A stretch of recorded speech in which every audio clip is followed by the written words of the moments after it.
Lisa. Morning, everyone.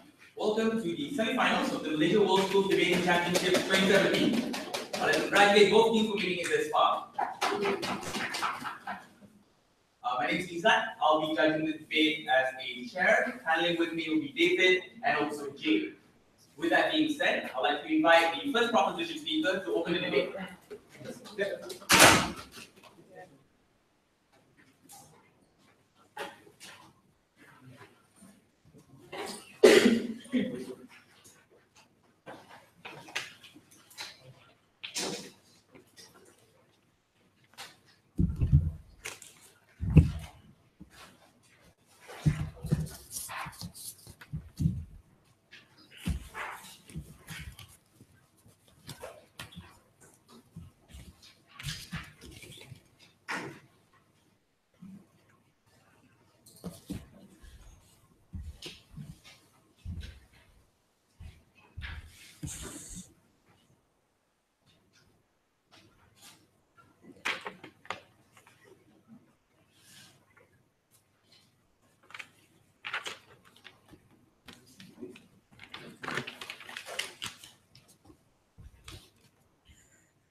Not all feminists are radical, revolutionary, and liberal, but all feminists share the same goal, which is to progress women, that is to demand respect from every single male individual and every single individual out there in this world. We think in order to fight the fight against misogynistic patriarchal structures, we need to make these men understand that women are still inherently humans who deserve respect. We believe that both sides have three burdens to solve in today's debate. Number one, who actually provides more progress for the feminist movement. Number two, who actually empowers women who have no voices and can't give out their narratives. Number three, who helps women on the middle ground to self-actualize, right? We believe that there's three important stakeholders in today's debate. Number one, women in extremely conservative areas where patriarchal structures will always exist and they cannot escape their gender roles. Secondly, women who are still in a dilemma, figuring out whether or not they should be in that fight or should not be. Thirdly, the males themselves, because these are the kinds of reactions that we need to get right. So the first substantive coming from our side is what is the image that is associated with feminism? No, please sit down. I've just started, right? So these are we see like feminists like Zarna Joshi or like Linda Sarser or like Betty Davies, all these kinds of individuals, right, who are privileged, who are outspoken, and who can subscribe to these kinds of radical feminist ideologies, right? These are people who can afford to do these kinds of like extremely revolutionary things on social media. They can speak about their problems in like women in the women's march or all these kinds of like extremely high profile events, right? These are women who can subscribe to these kinds of characteristics of a woman. But if anything, we believe that this image, although it's not good or it's not bad, we believe that it's something that's harmful if we continue to let this narrative to be much more prevalent. No one should sit down. So if anything, we believe that we want to trade off these kinds of feminists. Why? Because these are the kinds of women. Because even if the feminist movement were to focus on all these positive characteristics, these are women who already have the means to self-actualize. These are women who are already outspoken about their ideologies, right? Secondly, these are extremely influential figures that we're talking about. We're talking about women who like line the front line of the women's march. These are women who can constantly dominate all these kinds of podcasts, and these are the kinds of women that like the outside world listens to. Like for example, if CNN wants to gain insights into the feminist movements, these are kinds of individuals who are more likely to be heard. So we can see these people are brave, these people are revolutionary, but they trivialize many other voices and they trivialize a lot of other marginalized voices within the feminist movement, right? But more importantly, the second substantive. No, I'll take one later. So second substantive, right? How do you push women in the middle ground outside, right? The first level to this, who are the kinds of women that we're talking about? Number one, women who know little about feminist ideology, because the only impression that they get from the feminist movement is to be a feminist, you must be a feminazi. That means you must be brave. But a lot of little girls, a lot of like young adults couldn't relate to these kinds of like narratives because these women haven't even muster up the bravery to self-actualize, right? But secondly, women who are actually in the feminist fight, but are in doubt whether or not they should leave the feminist fight or they should continue to fight the fight against oppression. Why is that so? Because there's a lot of like these kinds of anti-feminist propaganda out there, especially in the alternative right media. Before moving on to the second level, what's the harms on side opposition and what are the tangible outcomes?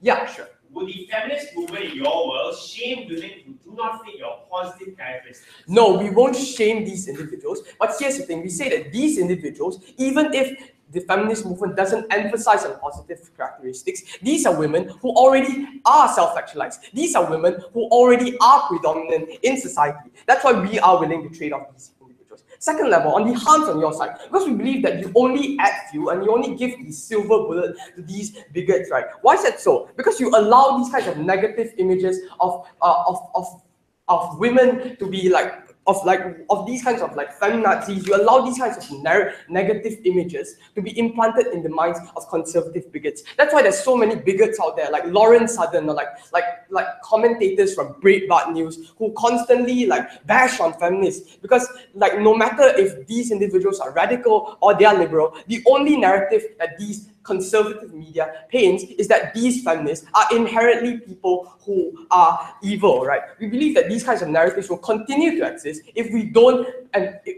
enforce and we don't emphasize on positive characteristics. We need to tell these individuals that, hey, women, feminists can be good, feminists can be kind, feminists can be sympathetic to their children, and we don't think that it's necessary for your side to trade off these kinds of characteristics, right? But the third level, what are the kinds of benefits and what are the kinds of trade-offs that we make? So once again, these are the outcomes on our side, right? Number one, we attach a universally noble value to the feminist fight. That means, like from a psyche of a woman, I want to demand respect from another man. I want that man to not see me as a sexual object, right? So it's important that we put these kinds of positive characteristics to these kinds of women, right? If anything, we make these individuals, we pander to the humanistic values, we pander to their emotions. We make people see that women are actually emotional figures, women who are actually people who are the most noble out there. If anything, we make the impression on women much better. Secondly, you gain more traction, right? Why is that so? Because like a lot of young girls are too afraid to take that big leap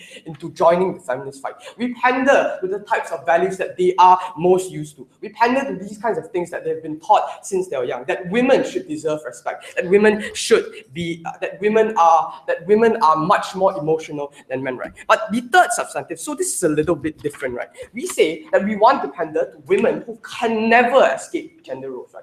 First substantive, what are the kinds of women and where does this substantive take place? We say that these are the kinds of women, these are the most vulnerable women, women in rural Utah or women in rural Saudi Arabia who don't even have their most fundamental rights, who can't even fight for the most basic issues, right? These are women who always have to conform to these kinds of gender roles, and because they can't relate to the feminist fight, the first wave and the second wave feminist fight in the West, right? These are the kinds of women who cannot relate to the fight and always have to live under oppressed situations. Secondly, what are the kinds of characteristics of these women? So number one, what are the characteristics of what actually happens in these kinds of areas? Number one, we say that the men in these kinds of areas only want to respect women because it's what their religion told them to do. For example, in the Bible or in the Quran, like they tell women, they enforce a narrative that women are respected, that you must respect these women.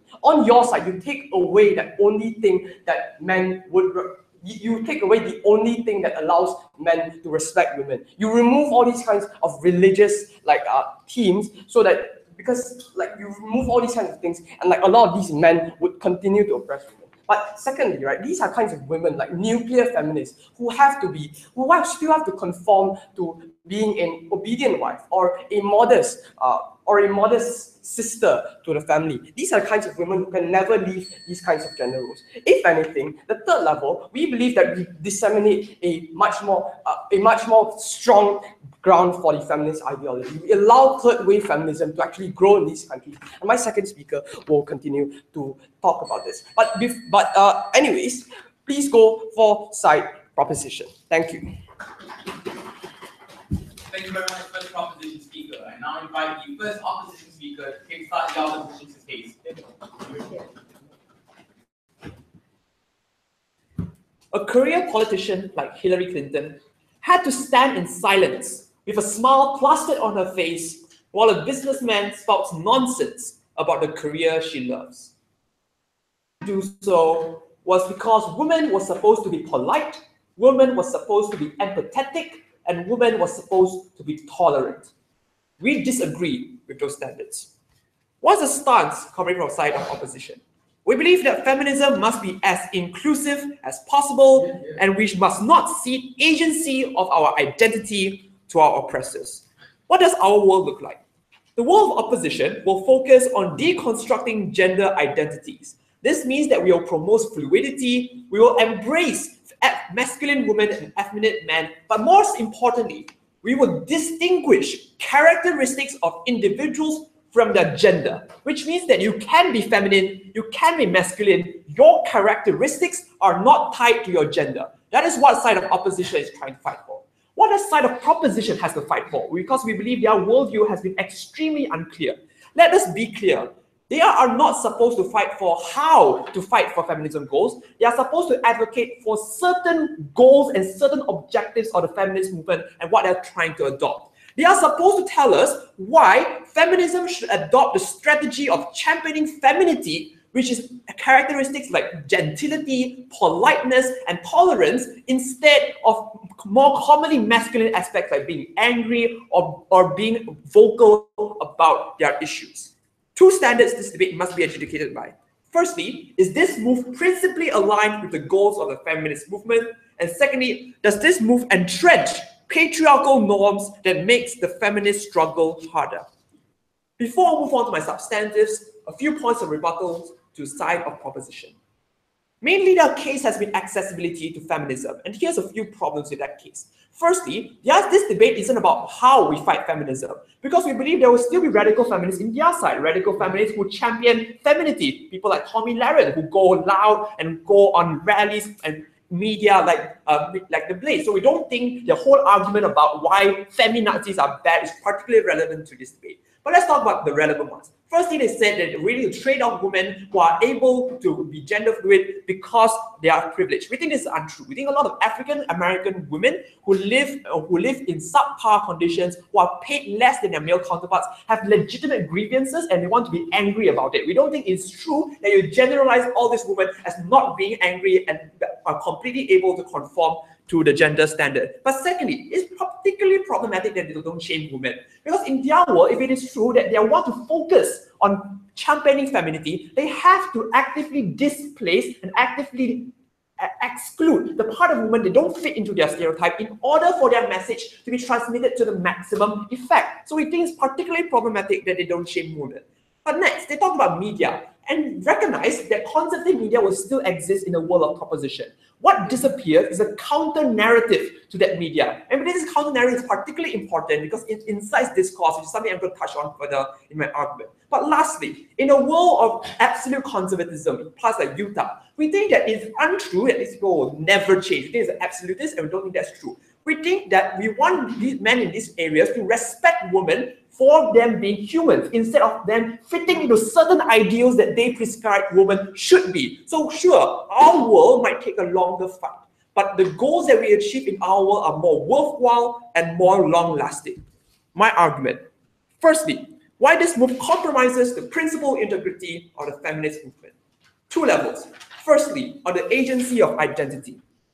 Gender characteristics are arbitrary and oppressive in nature. More often than not, it is created by patriarchal structures as veils of euphemism to hide their oppression behind. What does this manifest in? More often than not, men don't tell women, you don't deserve in the workforce, you are incapable of work. They usually tell them, you are empathetic, you are kind, you are tolerant, therefore you are not suited to high-stress business environments which require rational thinking instead of emotional judgment. These are the kinds of rhetoric that patriarchal structures use in order to enslave women to their patriotic norms. Why is this harmful and why is this principally against the feminist goal? We believe that the feminist goal's principal goal is to reclaim the label of women from patriarchal oppression. How does this move compromise that? If we concede to the standards that are set by the patriarchy, we conform and we give them validation that those standards are indeed legitimate, that indeed women are meant to be emotional, that indeed high stress, high tension business environments are not for us, politicians are not for us because they need rational thinking, and if we are gentle, if we are polite, we are highly unable to negotiate with strong men like Putin or Trump. These are the rhetorics that they empower in a world of proposition. And most importantly, even if this is true, we believe that it's principally against. Why? Because we see agency of the identity towards our patriarchal oppressors. We are women not by our own standards, but by standards set by the society, by standards set by the patriarchy. And the loss of the agency of your identity is principally against the feminist movement. But second level, on inclusivity and choice, we believe that social movements don't exist in a vacuum. They ought to include other forms of social movement. That's why the LGBT movement recently introduced black and brown stripes on their pride flag. I believe this is principally against all other forms of social movements. Because recognize that individuals like gender fluid individuals, individuals that don't conform to the binary, effeminate men, masculine women, all of these stakeholders will be excluded from the world of opposition. And this is harmful because it enforces the birth lottery. Women who are born in African American suburbs will have to grow up rearing their children single-handedly because their partners are disproportionately incarcerated in state prisons, have to be angry about the situation. They cannot afford to be gentle. They cannot afford to be tolerant when all the odds are pit against them. Your world entrenches a system that the most affluent women, the women who have the luxury to be polite, the women who have luxury to be educated, the women who have the luxury to be tolerant because the circumstances aren't that bad. We believe this entrenches the birth lottery, and the comparative is in a world where we deconstruct gender identities, we allow all forms of women to be represented, and that's more inclusive. Sorry. Yes. Are you saying that these women would disappear in your worldview? No, in our worldview, when we deconstruct gender identities, all forms of characteristics are celebrated as human characteristics instead of male characteristics or female characteristics. We detach characteristics from gender. That's what we fight for. Second argument, how this move cripples the fights against intersectionality. Because we believe that even within minority movements, there's a structure of privilege. More often than not, the African American woman or the African American transgender person is disadvantaged compared to their white counterparts in the feminist movement. Why are they unable to fight in a world of opposition? In the world of proposition. Because in the world of proposition, when you exhaust your political capital fighting for certain patriarchal norms, the patriarchy will tell you, all right, we gave you what you want, your women are now celebrated as feminine person people, what else do you want? We've seen this in the civil rights movement, when HIV/AIDS rates of African American women increased exponentially because the civil rights movement focused on African American men. We believe that intersectionality will be severely hampered in a world of proposition because it exhausts all their political capital fighting for a patriarchal ideal. An angry Hillary Clinton might not be palatable to the American public, but I think it's about time we allow women to do what they want instead of determining what they need. Brilliant. Thank you very much, first opposition speaker. Now to extend the proposition's case, I invite the second proposition speaker. Thank you.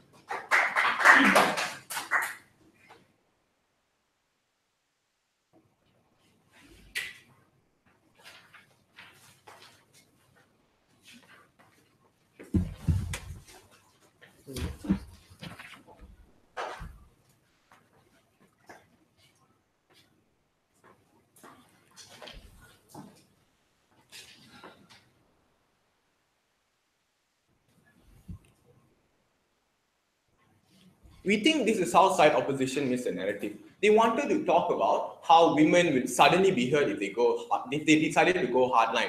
We think that women have already been going hardline. But the problem here is that bigots will continue to tell people on the ground that these women are too radical, that these women are never fighting on rational terms, that they are always going to be fighting on drastic measures. That is the reason why in your civil rights movement, rights movement, these women never got any empowerment anymore. They never got any more benefits.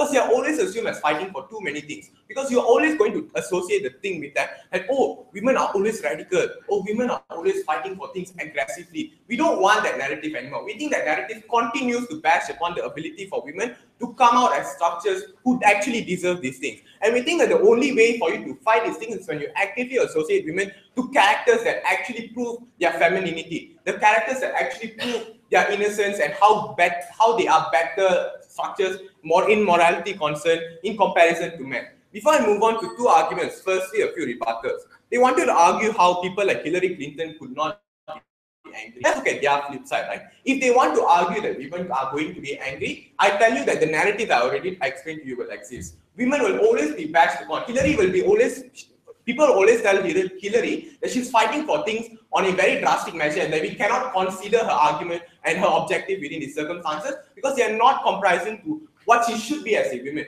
We think that the narrative how women should always be good social structures already exists. If anything, the more you subscribe to this narrative is when you say that women are good, that women are so much better than men, and that is the only way for you to fight that fight. If anything, yeah, sure, they can argue, oh, we are going to beat down on these narratives. We don't think it's as easy as they claim. It's not easy for you to fight the good fight if no one wants to recognize you for a legitimate individual. You can never fight that fight. You can never get that long-lasting benefit if there is one, because no one wants to listen to your objectives in the first place. No one wants to recognize you as credible individuals who have legitimate say in these circumstances. No, thank you. I'll take one later. So number two, how they wanted to argue how men will always beat down on the fact that women aren't as capable as men. We think this is exactly the problem, hence why we need to fight these narratives. But you can never fight this narrative given that no one wants to listen to you. You can never fight this narrative given that everyone assumes you as people who are always radical, who are always drastic. Hence why their fight will never exist in the first place, or even if it does exist, it will always be delegitimized because these people are always viewed as very drastic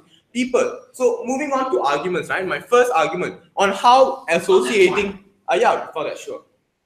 In your world, women are not bashed. But why should women play on terms of the patriarchy when their goals are inherently opposed to the goals of the patriarchy? So here's the thing, right? In order for you to want to bash down on the patriarchy, you need people to listen to you. You need people to credit you for being legitimate within the circumstances. You need people to credit you as rational in the first place. But none of that will exist the moment you continue to say women are always going to be aggressive when they fight for these things. And women are always going to remain as feminazis who fight for things that are irrelevant anymore. We tell you that a lot of liberal feminists already fought the fight. They've already won for these things. If anything, we think that Islamic feminists and people within the outskirts are the ones who actually need to fight the fight. I'll prove to you later how we benefit these people the most. So firstly, nuclear feminists. My PM has already talked a bit on this, but I'll expand on it even more. Because a lot of nuclear feminists are people who are forced to choose between wanting to associate themselves to the feminist movement and associate themselves to their families as well. We think that these women have a lot of bond towards their family, but also think that they deserve more rights. Within these circumstances, that pre-existing feminist movement continues to tell them that you need to make the active choice to choose between either one of these. This is extremely harmful. Why? Because a lot of women choose to accept the suppression that happens towards them just so that they can be close to their families. A lot of women choose to stay within their household that is already oppressive just so that they can be a good sister or just so they can be a good wife, a good mother. This is extremely harmful. But the moment you let feminist movement associate morality to this, the moment you allow feminist movement to associate morality within their fights, that is when we think you give the avenue for these women to continue to have connections to their family, but at the same time fight for these rights. Because you don't tell them that you need to make the choice, you tell them that morality within your family is good. You say that it needs to continue to exist. You cannot be radical if you want to win those fights. No, thank you. So what is the harm that will happen on their side of the house? Feminist movements lose a lot of traction because a lot of women choose to stay at home. They don't want to participate in your rallies anymore because you force them to make the active choice to choose between their families and the feminist movement. Yeah, sure, you will argue towards, oh, the feminist movement, like these women need a more rights in comparison to them wanting to be associated to their family. But we don't think so, right? A lot of women choose because from a young age they'll be very close to their family. Hence why we think that it's so much more likely for these women to choose to be with their family in comparison to wanting to have their rights given to them. Before I move on, sure. Why is deconstructing gender identities in opposition to familial values? Okay, here's the thing, right? A lot of radical families already exist. We think that these radical families are quote-unquote parasites because they always allow and you always empower bigots with a silver bullet to use against your feminist movement. You say that these women will always be radical. You say these women are always going to fight for things that are irrational. You say that these women are always going to be aggressive in their fights. This is why the whole feminist movement is delegitimized from the get-go. That's why we are willing to trade up. That's why my Prime Minister already told you that we are willing to trade up these radical feminists, because they'll always lead to this feminist movement being delegitimized at any circumstance. No, thank you.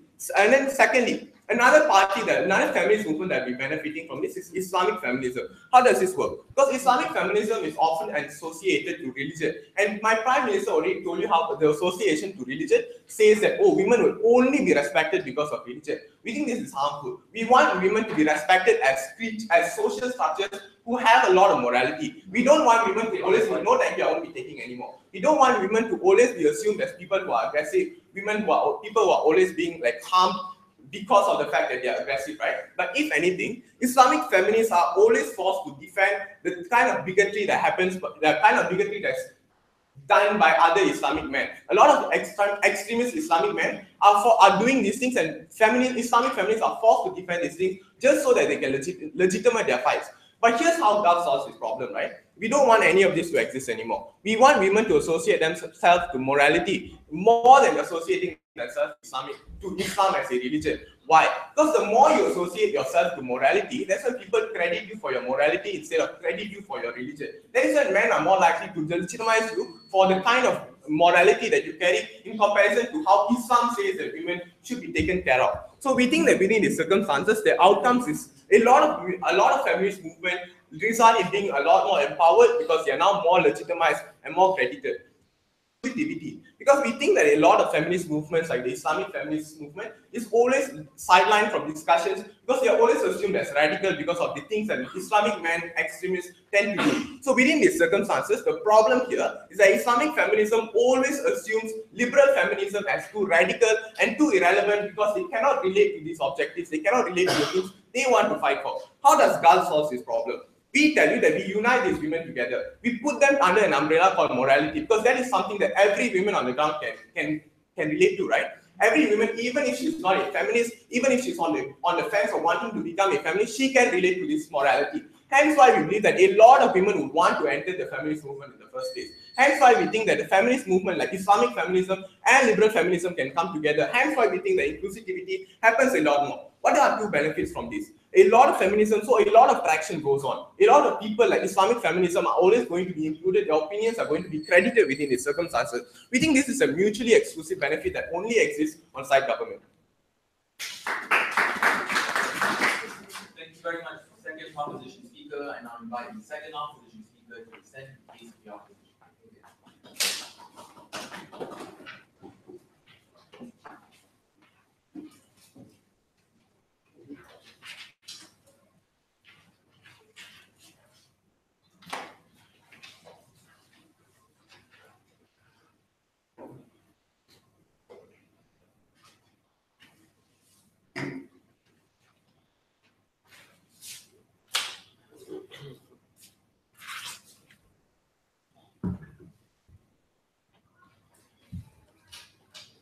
The success of a minority group, that is the reversal of 500 years of oppression, subjugation, and victimization, does not come by conforming to the oppression you seek to overthrow.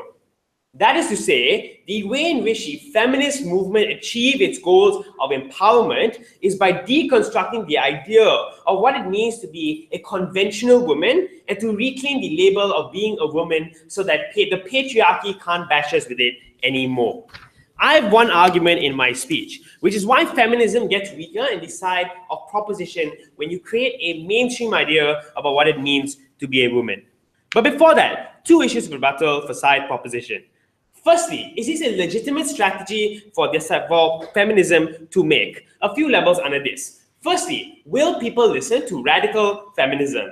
So social movements often rely on being radical because as a result of them being radical, they can gain legitimacy in their grievances. When they amp up the pain that women feel, that's when people are more likely to buy into the narratives that women are indeed suffering and that there is pain within these vulnerable actors. But in a world where you are palatable as a social movement, what happens? Firstly, there's less media attention placed onto these groups, because if these groups don't propose to enact serious change, there's likely to be incentive for the media corporation or even the internet to place significant amounts of attention on them. So we think there's less focus on these groups as a result of electability. Secondly, we think in that side of the house, narratives of conservative outlets will not be mitigated.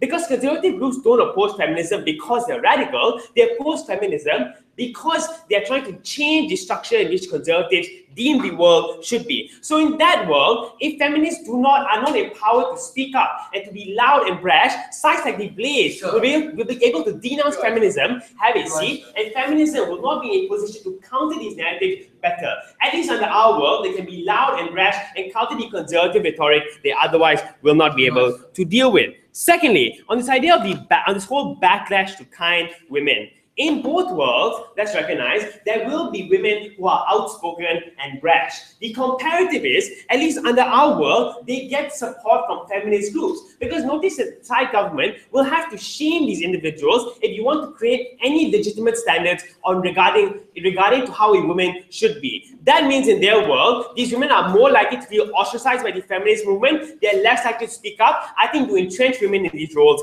further.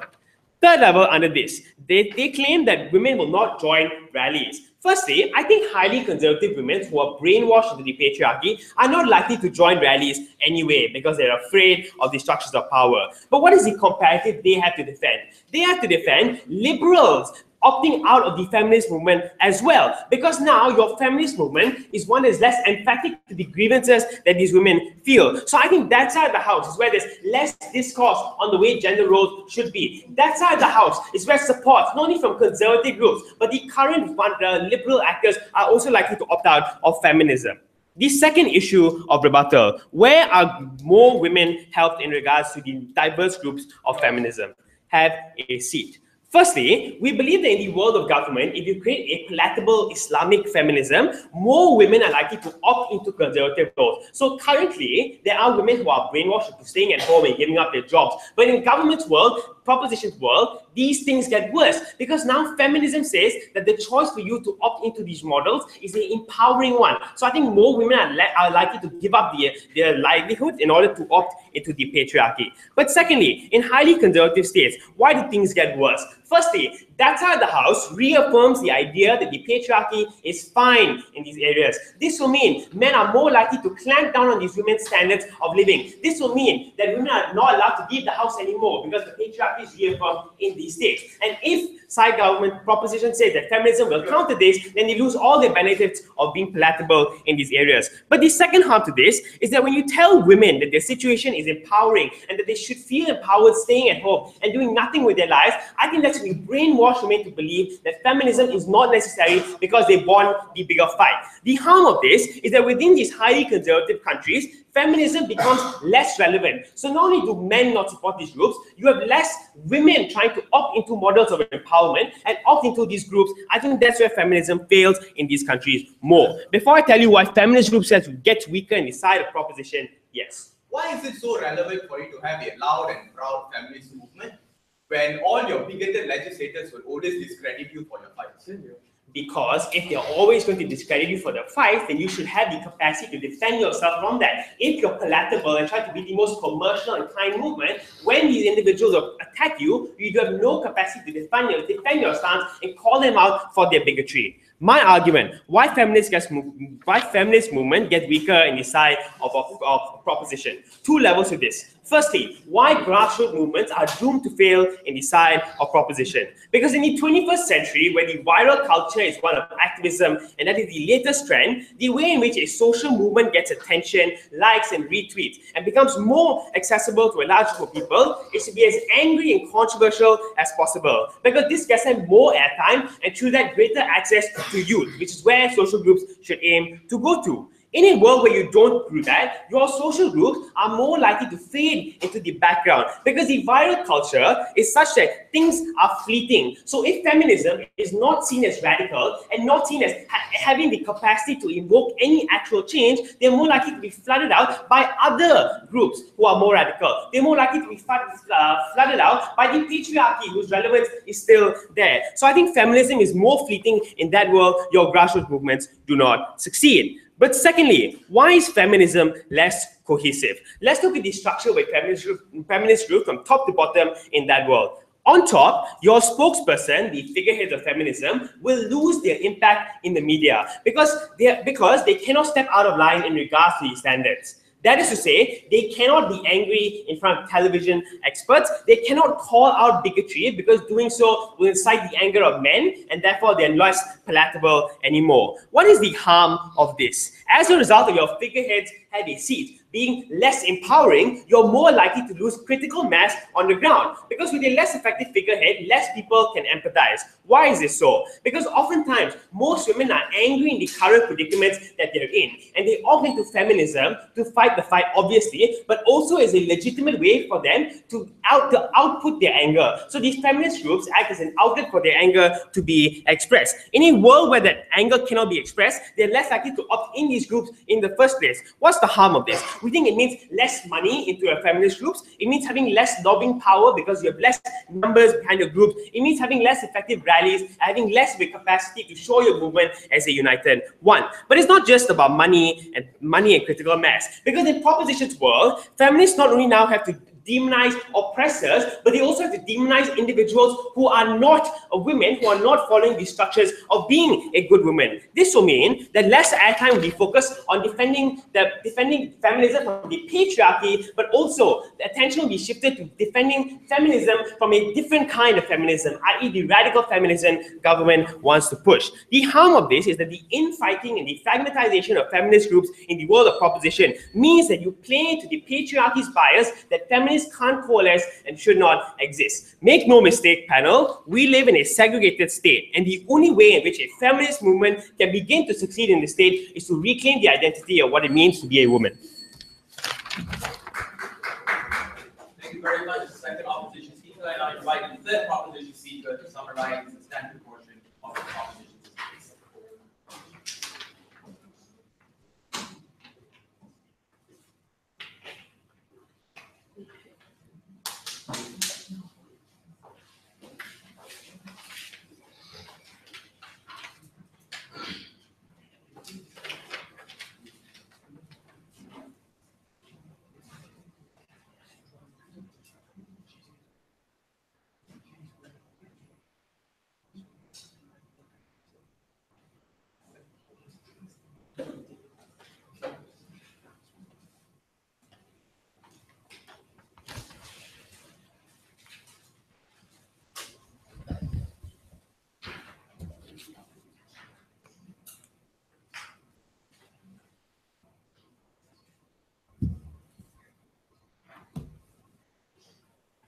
I think it's important to recognize that in today's debate, the people that they wanted to talk about has already won the fight. We need to protect the most important people in today's debate. So the distinction is this, before I move on to my issues, right? The people that they want to protect, the people who are angry, the people who are radical, right? These people are the people who can bounce back from the struggles that they face, right? But the people who are most disproportionately harmed in today's debate are the people who cannot struggle out, right? I mean, the people who cannot come out, the people who are feminine, these people are the ones that are disproportionately harmed. That's why it's our moral obligation to help these people through the feminist movements itself. So I think today's debate has three clear issues. Number one, on how which side really strengthens the patriarchal structure. But number two, on this whole issue of like inclusivity. And number three, on how the feminist movement itself becomes more legitimate or even be more progressive. On the first issue on inclusivity. So firstly, they wanted to talk about how like inclusivity is more likely to exist because of the gender fluid women that they cater to. No, thank you. We think that number one, inclusivity is less likely to exist because gender fluid women these people have already self-actualized and they already understand like where they come from. That means they know that what they want to fight. But on a secondly, even if they haven't, we think that there are other forms of avenues that they can even opt to, like even the LGBT community. But number 3, they already have some form of space in the feminist movement itself. Because we have already a lot of liberal people, we have already a lot of radical feminists who actually fight for these people, and we think that they've already won the fight of self-expression, which is the most important part, right? We think that even if these kinds of people, because of the fact that like radical feminists already support gender fluidity, we think that even if these people face struggles, it's much more likely that these people can actually face the struggles that they're going through. These people can actually fight the struggles that they're going through, rather than the oppressed women who have to actually oppressed women who cannot relate to feminism just because they're feminine, just because they cannot fit into the standards of being a feminist that has to be loud, that has to be really aggressive, right? But before I move on, no. And secondly, then we wanted to talk about how more people opt into gender roles. But we tell you, the thing is this, right? On a comparative, we tell you gender roles are always going to exist on both sides. But on our side, we think that at least we get to empower people who want to conform into gender roles, right? Under your side, people who want to conform into gender roles are unlikely to even get any support. They're unlikely to relate. They're always going to feel less empowered than they already are. And thirdly, when you want to talk about how it you lose support because radical feminism helps people buy into the narrative, we think that is extremely wrong. We reject that premise as a whole. We think radical feminist is the reason why so many women in Western liberal democracies choose not to identify as a feminist anymore. They want to identify as equalist because of the name that feminist has. That is always going to be aggressive. That is always going to be loud, right? We think that under your side, people are less likely to buy into the narrative of feminism itself. People are less likely to understand what feminism is, what are the fights of feminism, because of the image that has already been portrayed by feminists themselves. And that's why we think we would rather trade off radical feminists who actually harm feminist movements themselves, that actually harm the image of feminist movements, that actually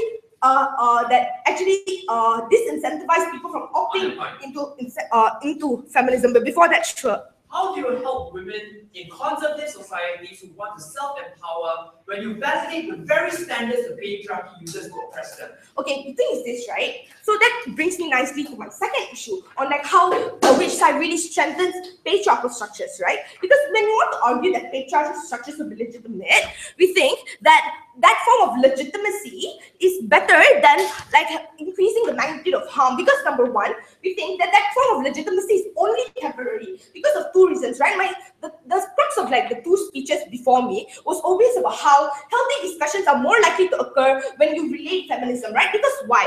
Because you provide no thank you. Because the reason is because like you make feminism more relatable, right? You provide a middle ground between conservatives and liberals to actually relate, right? Because of the fact that you allow more people to actually opt into the narrative of feminism, that's why we think that the legitimacy of patriarchal structures is only going to be temporary, because of the fact that now you have much healthier discussions, right? You don't only have conservatives talking about how bad and how anti-men feminists are. You also have conservatives talking about why feminist movements it can be an alternative, right? We think that is the legitimacy is only temporary because right now it's much more strategic to prioritize championing positive characteristics or like femininity, because that's how you garner a lot of support. That's how you actually weaken the patriarchal structure on a long term. But before I move on, sure. How does healthy discussions materialize in your world when the current counter-narrative to patriarchy agrees with the very standards that the patriarchy employs?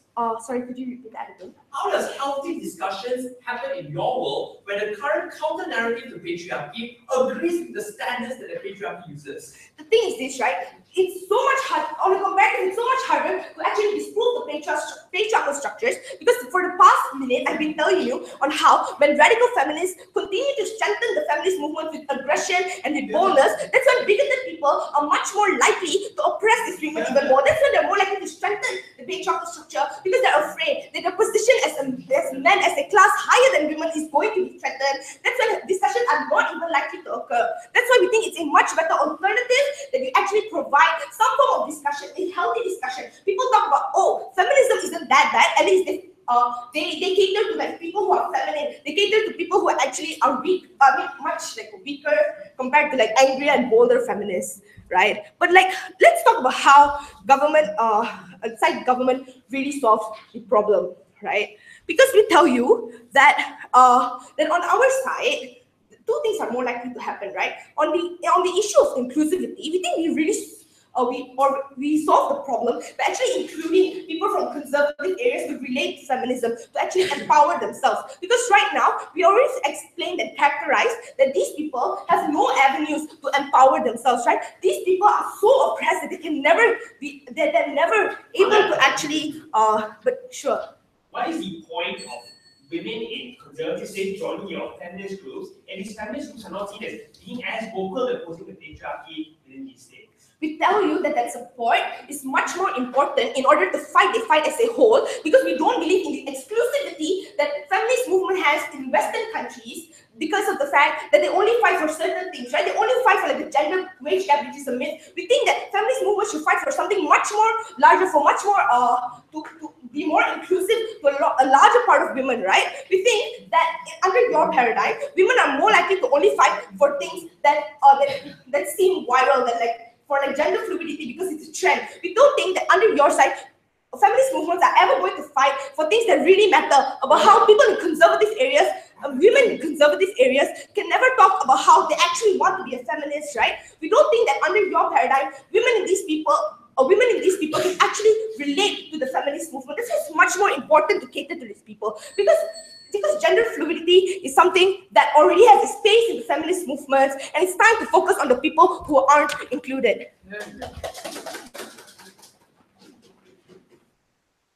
Thank you very much, first proposition speaker, and I invite the third opposition speaker.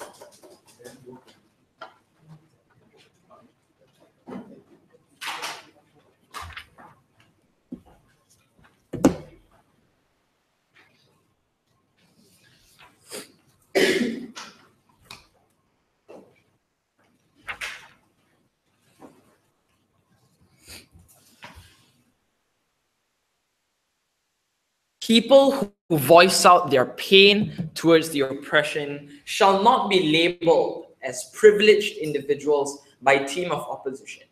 We understand that these are people who felt the brunt of that oppression. These are people who represent all victims who cannot voice out their opinions. Team of proposition cannot just push these people away. Two issues in my speech. Firstly, when is the fight against the patriarchy stronger? And secondly, when is empowerment for victims better? But before that, let's get something clear. We on the side of team opposition aren't against the idea or concept of femininity. We are against associating femininity to all women and making sure that all women are associated to these positive characteristics. We stand for deconstructing gender identity. We think this allows men or women to be a feminine person, or to be a masculine person, or to determine whatever identity they think is way more suitable for them. We think we are the side that better detaches ourselves from gender roles compared to team of proposition who just chooses to fit into those gender roles to begin with. I think that's when your fight against the patriarchy is worse. The fight against the patriarchy stronger. But before I proceed, yeah, sure. Simple question. Why is it better for you to give bigoted men the moral high ground of being more moral than women on the ground? Okay, so so under your side, I think bigoted men are even more empowered. Why? Let's tap into the minds of these bigoted men. These are men who think women are only to be kind. These are women who are only to be caring, and they cannot step out of line. They cannot be loud, they cannot be vocal, and they must always be quiet and stay at home. These are the positive characteristics you are empowering. These are positive characteristics you are championing and wanting to impose onto all women. So I think on the issue of bigoted men, I think you empower these individuals even more. How does I think that question just backfires against team proposition. So when is the fight against the patriarchy stronger? 3 points under this. Firstly, let's take a look at the problem from the start of their case, because they say they want to champion positive characteristics, but they do not want to shame people who don't fit in. So I think that doesn't make sense to begin with. For you to champion one idea, you need to push the opposite idea down. You cannot champion something without shaming the opposite. But if proposition don't shame, we think the benefits of your championing is one that is diluted. But let's deal with the best case scenario. Second point, with regards to women in conservative societies, and these are women who they say are impacted by religious ideologies. We think when you conform to standards of these bigoted men, of these religions, we think you validate the patriarchy even more. You say it's true, women are only meant to be kind and not meant to be brave and step out of line. We think that's why it's even more difficult for you to call out against bigoted statements being made towards women. It's more difficult for you to fight that oppression. We think that's why brainwashing of women will be even more stronger under your side when you validate that very same ideologies. I think Team Proposition tells all women to stay at home because these are people who are way more caring. Why is the fight better under our side? Because when we don't validate these ideologies, when we don't validate gender roles, and we say that you as a person determine who you want to be, and we are not going to be the ones to impose that, we think it's much easier for us to call out against this bigotry. When we don't validate it and we don't stay principally in line with it, I think it's easier for us to go against it. But even if we cannot fight these religious ideologies, at least we are the side that don't make situations worse for these people. At least under Team of Opposition, the brainwashing doesn't escalate. I think the situation for these women do not get worse in the worst case scenario. But before I proceed, yeah, sure. So this, under your side, do you also shame women who want to be feminine but want to relate with the feminist movement? No. We don't shame women who want to be feminine. We don't force all women to be feminine. That's your side. We empower women who want to be feminine. We empower women who want to be masculine. Yeah. We empower individuals' choices much better. I think that is when more people are represented. No, thank you. I already took two. But the third question within this issue, will the patriarchy be more open to women? Two reasons why they won't be. Firstly, I think it's easier for the patriarchy to deflect claims of oppression. So when women want to call out under your side of bigotry, it's more difficult because they can simply deflect it. They will just say the feminist movement thinks that you are only to be positive and you are in line with our characterization. Therefore, I do not need to help you anymore. Therefore, you are already sticking to the standards which the feminist movement fight for you. I think when you validate those values, it's easier for the patriarchy to deflect the calling out towards them. But second, with regard to rallies, I think your rallies are far worse because you have very little to no traction under your side. When the feminist movement is seen as contradictory, because the feminist movement wants to empower more women, but they only choose an exclusive amount of women to represent. I think that's when your fight is less inclusive. And when you have no inclusivity, the principle which was very important in Jason's speech, we think you only make the acceptable women the face of feminism. This means effeminate men wouldn't be represented. Masculine women wouldn't be represented. These are people who wouldn't join the fight under your side. Therefore, your traction is very little. Your rallies wouldn't be as effective as they would under our side. But second issue, when is empowerment better? Firstly, let's talk about outspoken and vocal women. Because propositions simply want to trade off these people. But we think even with this trade-off, it's problematic. Why? Because the reason for their trade-off was that these are people who can already self-actualize. But in the second proposition, speaker, they said these are people who are seen as very drastic, people who are seeking too much, and therefore people wouldn't listen to them. So how does that self-actualization then work? Why is your trade-off then reasonable? We don't understand. But let's deal with the best case. Women who are vocal need to stop being labeled as noisy, as people who are simply a burden to the movement. We think these are people who have gotten the brunt of the oppression. Individuals like Malala Yousafzai, who got shot in Pakistan, who got denied education simply because she was a woman. Team Proposition trivializes all this suffering of this individual when you say they are too noisy, they are privileged, and therefore we can just simply trade these people off. She represents all women who can't voice out their opinions in Pakistan, individuals who are drowned out because of the societies around them. Vocality is important. Even if it's a privileged white woman I still think them voicing out is important. Why? Because of the viral culture that came out in Mandip's speech, which wasn't engaged upon. The viral culture means that because you step out of line, because you are more vocal, means you get more attention towards you. That means you can pressure more pressure towards men to change these bigoted ideologies. But let's talk about diversity. I think diversity is better under our side. When we deconstruct gender identity, it's easier to detach people from the gender roles. We represent a more diverse field of choices, and we fight for all groups of people, not just the feminine women. It's different under your side. When you conform to the gender roles, you only protect the feminine women. Your fight is less diverse. Relatability isn't the only factor to acceptance. The fight needs to be inclusive and not convenient. Thank you very much to the opposition speaker. And I would like to invite the opposition reply speaker. This debate isn't about whether femininity is good. This debate is about what the feminist movement should fight for. On the side of proposition, they have to defend associating the role of femininity to all women, and on the side of opposition, we want to detach characteristics of people from gender. That's the comparative that side proposition never wanted to engage with, and that's why they lost this debate. 3 issues in this debate should be educated by. Firstly, the principle. Because we believe, as much as side proposition wants to tell you that the outcome is the ultimate good of the world, we believe that if this move is principally contradictory to the feminist movement's goal, it shouldn't be a move that we take. We might take a longer fight, we might have more women in the contemporary, but if it is principally in line, it is a fight we're willing to fight for.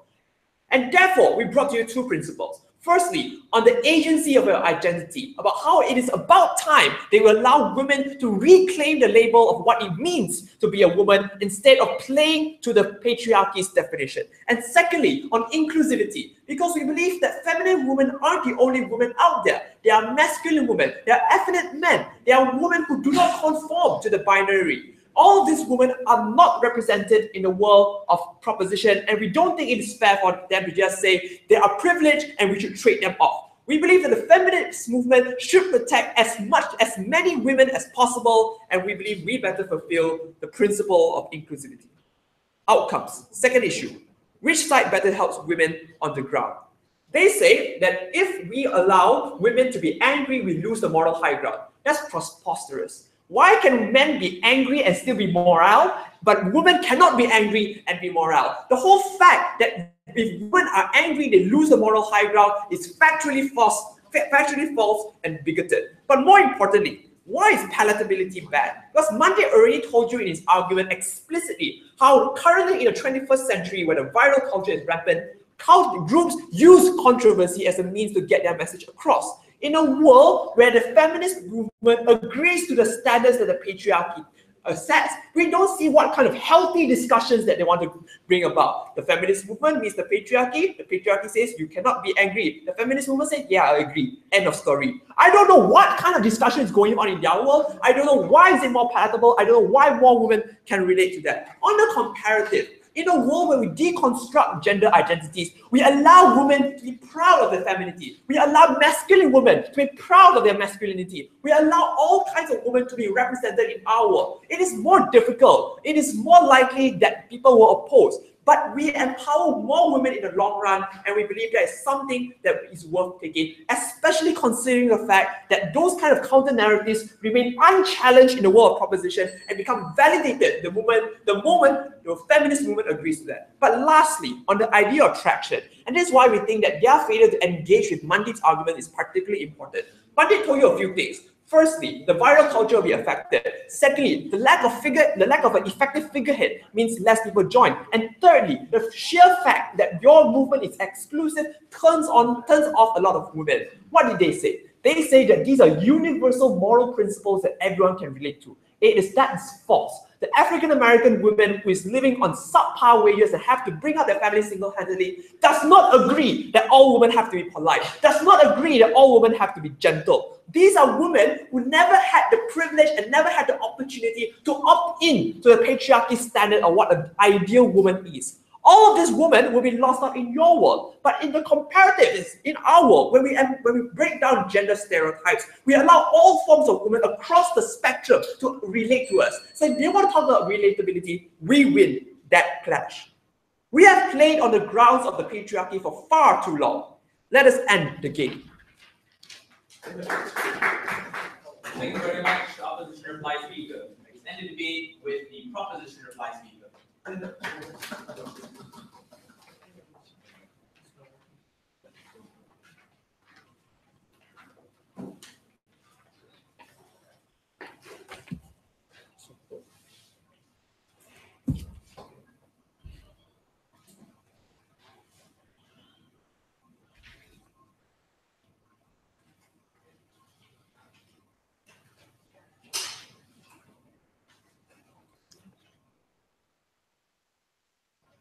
I think it's shameful that the whip wanted to say that these outspoken women will represent Pakistani women, when Malala Yousafzai was a woman who made these patriarchs, these misogynistic men listen through good noble values, through being soft-spoken. We only can make these individuals listen to your narratives if you are favorable in them. We should never let these people go away. Here's the thing, right? Here's the thing that side opposition needs to understand. Even if you shame these aggressive, outspoken individuals, that doesn't mean that they will suddenly be disincentivized to continue the feminist fight. Sure, we shame them, but here's the thing. They won't have enough courage to deal with it. But here's the most important characteristic that we need to understand. Vulnerable women, women who always have to conform to gender roles, women who have to always conform to who always have to live in these kinds of oppressed situations. These are the women who always need to conform to these kinds of standards. And we think it's better if we use that as a label. We label the feminist movement as an organization that fights for these kinds of values instead of doing the opposite, right? So there are 4 issues in today's debate. And I'm going to go through the first one, which is the whole concept of patriarchal structures. Because the only thing that we wanted to say is that when we do what they say, that means we are empowering them. We say this is completely untrue. But even so, right, we say that even if we have to conform to these standards, even if we have to be outspoken, even if Hillary Clinton has to be polite with Donald Trump, we say we would much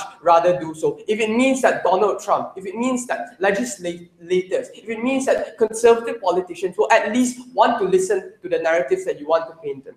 We say the major problem in the feminist movement right now is because is the fact that so many feminists out there are being so loud and so outspoken, but no one wants to listen to them. If anything, we bring tangible change, we bring tangible policies. Secondly, on this whole accessibility on third world countries thing, right, we say that men will always feel much threatened when you have a loud and proud feminist movement who continues to demonize, who continues to be hostile to you. That is the reason why the outright media is growing so loud right now. Because the image that is concocted with the feminist movement is that it's aggressive, that it's anti-men. You only add fuel to these bigots' narratives, and if anything, these women are much more silenced because you have much more people like Lauren Sudden who will demonize feminists, right? But on the comparative, we say that on our side, we provide a much more narrative.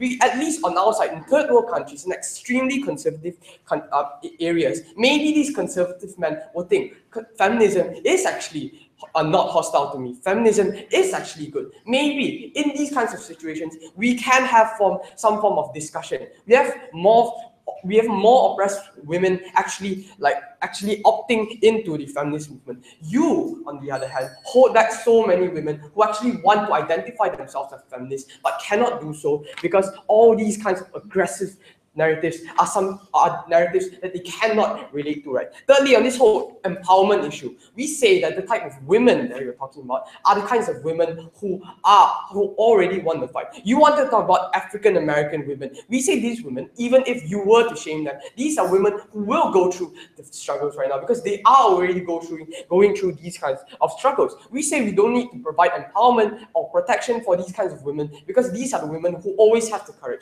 But on our side, we believe that we want to protect the most vulnerable women. But on the last point, right, on this whole thing on intersectional feminism, maybe you wanted to say that, media attention is good. We need figureheads who are aggressive. We need people who are vocal. We need people to provide counter narratives. We don't think these counter narratives will ever work if your counter narrative is something that's hostile towards inherently bigoted men. We need people to listen to feminists if we want to win the feminist fight. Thank you very much to all speakers. We cross floors, shake hands, adjourn to the meeting hall where the semi-final results will be announced. Thank you.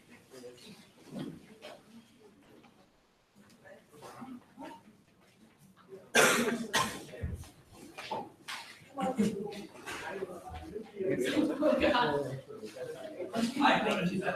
do it. Yeah.